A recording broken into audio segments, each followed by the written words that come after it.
आचार्य श्री की मूक माटी पर बड़े बड़े प्रोफेसर्स, पीएचडी वालों ने समीक्षाएं लिखी हैं।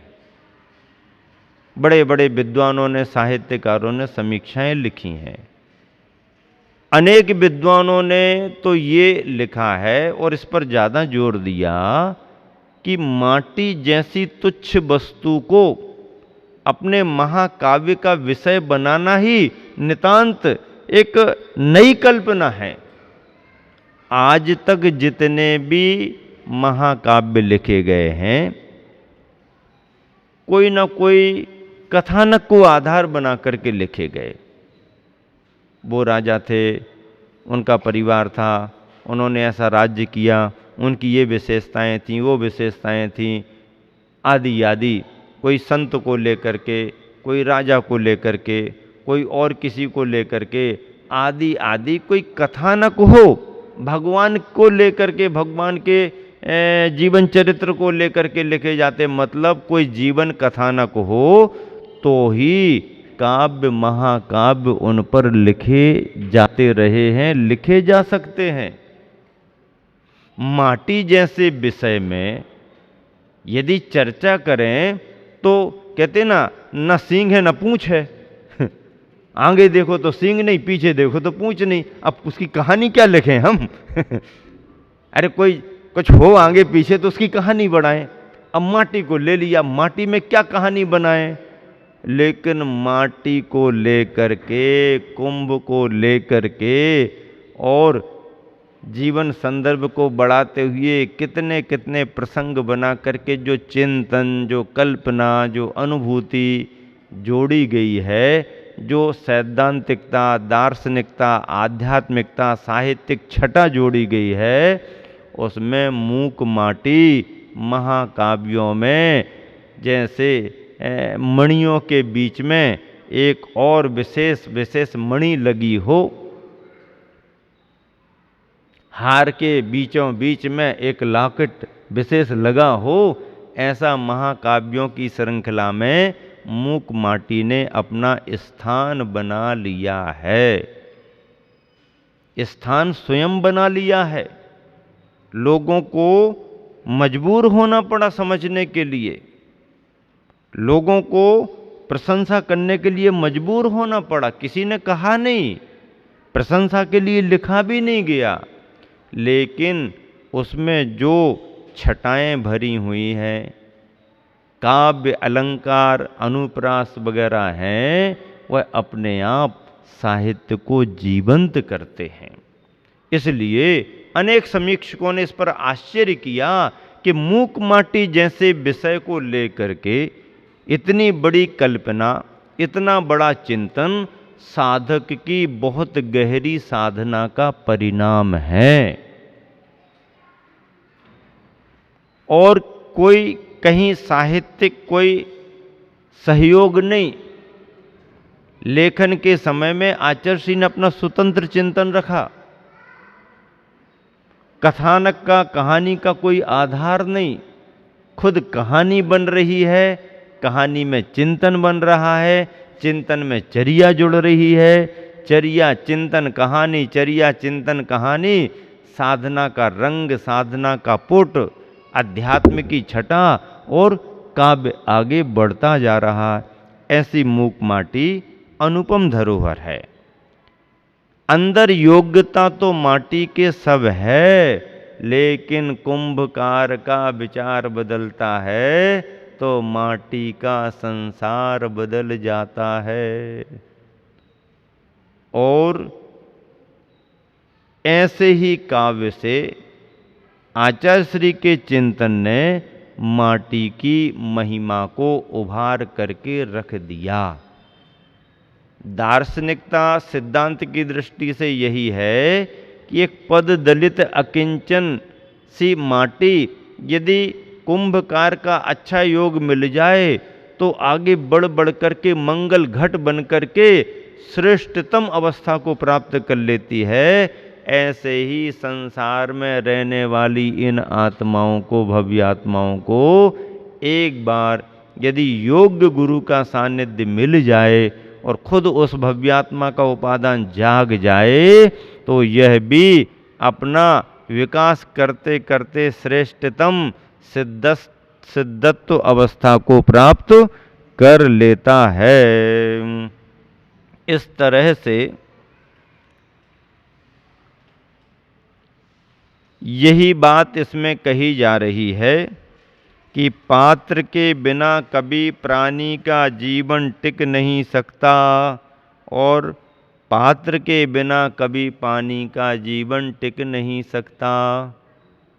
पानी का जीवन भी पात्र यानी बर्तन के बिना संभव नहीं और पात्रता यानी योग्यता के बिना प्राणी का जीवन भी संभव नहीं। पात्र और पात्रता से ही दोनों के जीवन का आकलन होता है। परंतु पात्र से पानी पीने वाला उत्तम पात्र हो नहीं सकता, परंतु पात्र से पानी पीने वाला, बर्तन से पानी पीने वाला उत्तम पात्र हो नहीं सकता। पानी पात्र ही परमोत्तम माना है, पानी पात्र ही परमोत्तम माना है। पात्र भी परिग्रह है ना, पात्र भी परिग्रह है ना। बर्तन भी परिग्रह में ग्रहण किया जाता है। दूसरी बात यह भी है कि अतिथि के बिना कभी तिथियों में पूज्यता आ नहीं सकती। दूसरी बात यह भी है कि अतिथि के बिना कभी तिथियों में पूज्यता आ नहीं सकती। तिथियों में अतिथि तिथियों का संपादक है ना। अक्षय तृतीया का महत्व क्यों बढ़ गया? तृतीया तो कोई भी अक्षय नहीं है तृतीया। अब बैसाख शुक्ल तृतीया को अक्षय क्यों लग गया? आदिनाथ जैसे महापात्र का पहली बार आहार संपन्न हुआ तो उस तृतीया में अक्षय जुड़ गया। अतिथि के माध्यम से तिथि में पूज्यता आ गई और मुहूर्त देखने की जरूरत नहीं है। अक्षय तृतीया को शुभकारी करो। कार्तिक बदी अमावस को दीपावली क्यों कह दिया? कई लोग तो ऐसा समझ लेते हैं कि दीपावली के दिन महावीर भगवान को मोक्ष हुआ। दीपावली को नहीं हुआ भैया। जिस तिथि में मोक्ष हुआ दीपावली मना ली गई, दिए जला लिए गए। शाम को गौतम स्वामी को केवल ज्ञान हुआ, सुबह सुबह वीर निर्वाण हुआ है। तो दोनों की खुशियों में अंधेरी अमावस में श्रद्धालुओं ने उजाला किया, सो उजाले की परंपरा शुरू हो गई। तिथियों में पूज्यता अतिथि के माध्यम से आती है। अतिथि तिथियों का संपादक है ना। और अतिथि वो होता है जिसके आने की कोई तिथि निश्चित नहीं होती है। अब घाटोल वालों की लिस्ट में लिखा तो है कि इतने इतनी जगह से अतिथि आ रहे हैं, हमको बताया भी था। यहाँ से खबर आई है महाराज जी विशिष्ट अतिथि मुख्य अतिथि आ रहे हैं। तो हमने कहा आने की तिथि निश्चित है, जाने की तिथि निश्चित है, तो अतिथि कैसे होंगे? तो हंसने लगे। तो हमने कहा जिनका आना फिक्स नहीं और आकर के जिनका जाना फिक्स नहीं वो अतिथि माने जाते। ना तिथिर विद्यते यस्य सा इति अतिथि, जिनकी कोई तिथि निश्चित नहीं है वो अतिथि माने जाते।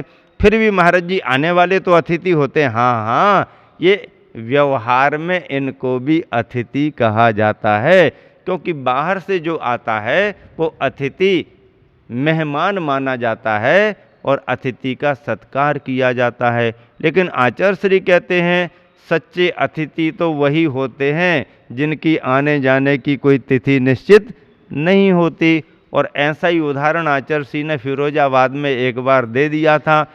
पूछ लिया कल प्रवचन किस पर होगा। एक दिन पहले प्रवचन का विषय डिक्लेयर होता था। प्राचार्य नरेंद्र प्रकाश जी ने पूछ लिया कल प्रवचन किस पर होना है गुरुदेव। आचार्य श्री ने कहा कि अतिथि कैसा होता है इस विषय पर होगा। डिक्लेयर कर दिया गया। और प्रवचन प्रारंभ होने के समय के पहले पहले ही समाचार मिला कि आचर्षी का तो बिहार हो गया।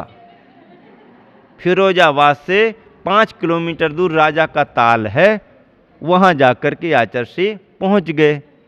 पीछे पीछे जो लोग प्रवचन सुनने आए थे भागे दौड़े, कोई रिक्शे से, कोई पैदल, कोई स्कूटर, कोई जो साधन मिले, पहुंचे। आचर्षी बैठे थे, पंडित जी भी पहुंचे, सभी लोग पहुंच गए। आचर्षी आज तो आपका प्रवचन डिक्लेयर था। तो बोले प्रवचन ही तो दिया है मैंने।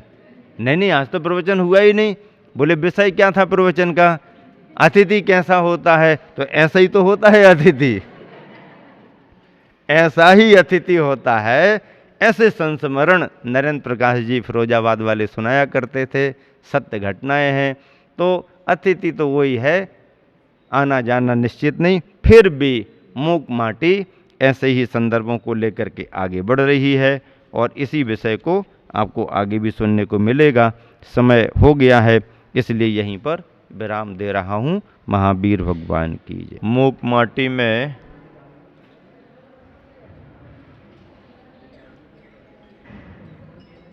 पात्र और दाता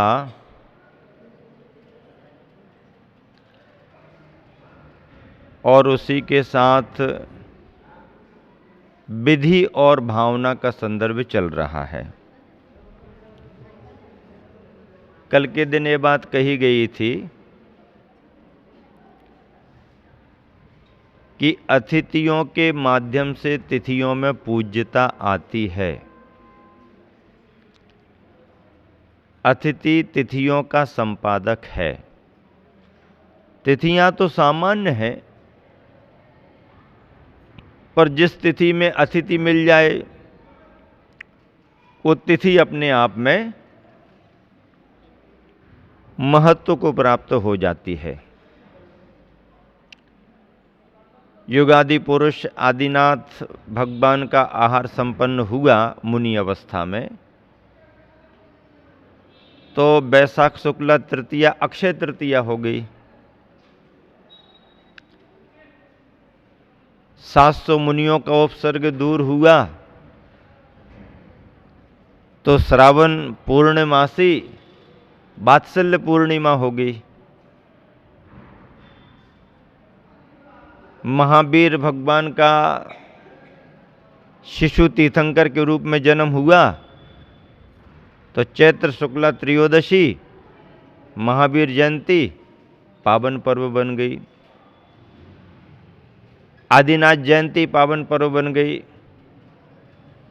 महावीर भगवान को निर्वाण हुआ कार्तिक बदी अमावस दीपावली के नाम से प्रसिद्ध हो गई। तिथियों में पूज्यता महान पुरुषों के किसी संदर्भ विशेष से आती है।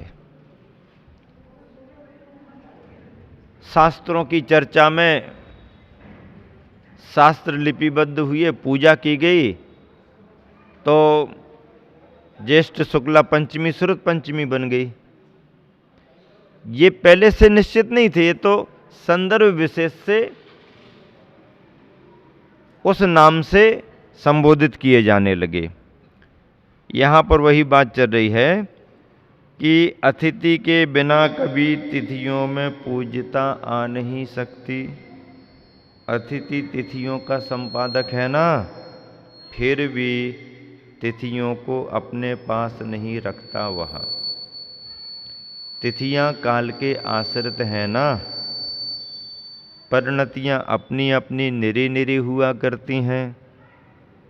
तिथियों के बंधन में बंधना भी गतियों की गलियों में भटकना है। तिथियों के बंधन में बंधना भी गतियों की गलियों में भटकना है। कथनचित यतियों के बंधन में बंधना वह नियति के रंजन में रमना है। यूं सत्पात्र की होती रही मीमांसा। सत्पात्र जो अतिथि के रूप में मिले हैं उनके बारे में ऐसी चर्चा होती रही। इधर अबाधित आहार दान चल रहा है। यहाँ क्या चल रहा है? आहार दान। और ऐसा ही यह कार्य सानंद संपन्न हो, इसी भावना में संलग्न मग्न हुआ है सेठ। आहार दान की जो परंपरा है, यह जैन परंपरा में श्रावकाचार के धर्म के रूप में निरूपित है। गृहस्थ श्रावक का अपना धर्म है, वह आरंभ परिग्रह वाला होता है। पात्र निरारंभी निष्परिग्रही होते हैं। पात्र साधक होता है। पात्र का अवसर दाता को मिलता नहीं है, बार बार तो मिलता भी नहीं है।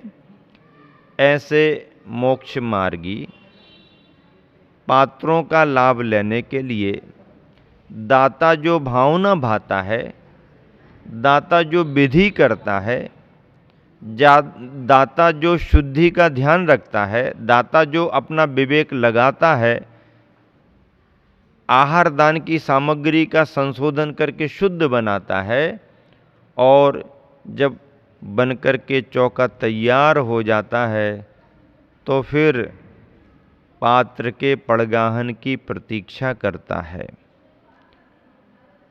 जैन श्रावकाचार में पात्र दान के लिए जो शुद्ध रसोई का स्थान या शुद्ध रसोई होती है, उसको चौका कहते हैं। क्या कहते हैं? चौका। चौका का मतलब ही है जहाँ पर 4 बातों की शुद्धि का ध्यान रखा जाता हो, वो चौका। द्रव्य शुद्धि, क्षेत्र शुद्धि, काल शुद्धि और भाव शुद्धि। द्रव्य शुद्धि में क्या आता है? द्रव्य शुद्धि में शरीर की शुद्धि आती है। शरीर शुद्ध अवस्था में हो, निर्दोष हो, चर्म रोग आदि ना हो, शोर सूतक का समय ना हो, और भी अन्य तरीके से जो भी द्रव्य शुद्धि में शरीर शुद्धि की बातें आती हैं, वो द्रव्य शुद्धि में सामग्री की शुद्धि भी आती है।